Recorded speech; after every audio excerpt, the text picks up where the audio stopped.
How to reset Chrome browser on Android. To reset those, you can follow out these solutions.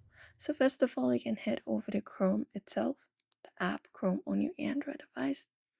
After that, wait for it to open up like this. And from here, what you can do is head back to the home page and then wait for it to load up. From here, you can just go over to the three dot at the top right corner. And from here, go over to settings and open it up, and from here go over to privacy and security, tap on it, and you can just go ahead and delete the browsing history.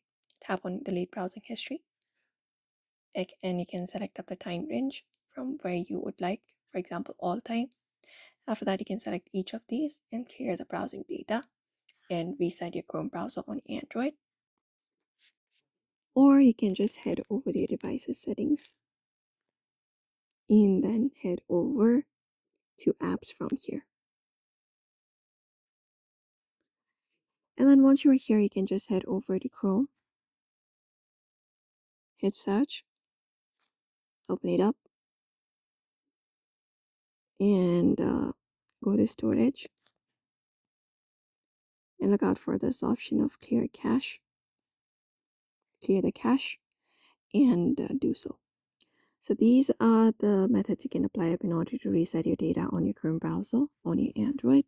So therefore, I hope this video was helpful. Don't forget to give it a like and subscribe for more tips and tutorials, and we'll be seeing you in another video.